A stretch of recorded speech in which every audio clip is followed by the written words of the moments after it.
maka kita harus kembalikan. Contoh kecil, kita melakukan kezaliman kepada harta.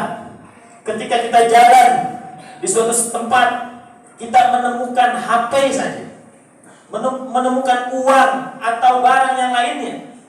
Ketika kita menemukan HP, apa yang kita lakukan pada umumnya?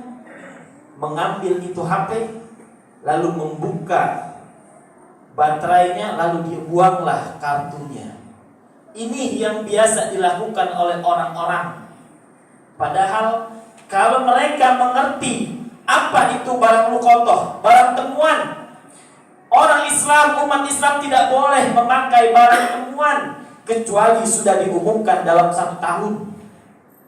1 tahun dia umumkan, akhirnya 1 tahun itu tidak ada yang ngaku, barulah dia boleh menggunakan HP tersebut. Dan kita ketika menemukan HP, jangan dibuka kartunya. Kemungkinan kalau kita tidak buka kartunya, maka orang yang punya HP pasti akan menelpon.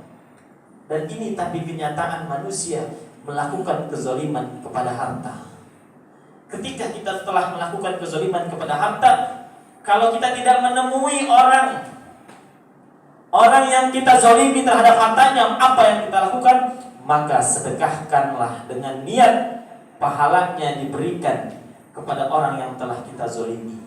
Kalau kita pernah berhutang dan orang yang memberikan hutang kepada kita sudah kita tidak temui ahli warisnya, maka kita niatkan sebagai sedekah jariah untuk pahala untuk dirinya.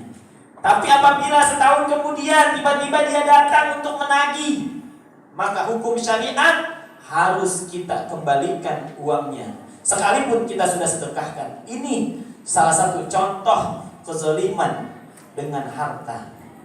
Lalu yang ketiga, yang terakhir, terkadang manusia melakukan kezaliman, yaitu yata'allaqu bil a'rab, melakukan kezaliman kepada harga diri. Terkadang anak-anak yang belum menikah melakukan kezaliman satu sama lain, berhubungan tanpa ikatan pernikahan, sehingga Allah Subhanahu wa taala murka. Dan bahkan apabila kita melihat saudara-saudara kita, tetangga kita melihat hal demikian, maka anjurkan kepadanya untuk bertobat kepada Allah Subhanahu wa taala.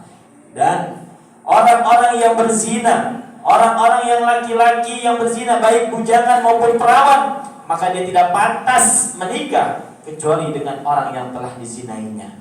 Oleh karena itu, itulah hukuman bagi dia. Dia tidak boleh menikah kepada orang beriman kecuali yang telah dia zinainya. Mudah-mudahan di bulan Sya'ban ini, apabila kita melakukan kezaliman kepada orang lain, kepada harta dan sebagainya, hendaklah kita kembalikan, hendaklah kita mohon ampun kepada Allah Subhanahu wa taala. Mudah-mudahan kita semua diberikan kesehatan oleh Allah Subhanahu wa taala, dipanjangkan umur kita dalam taat ibadah.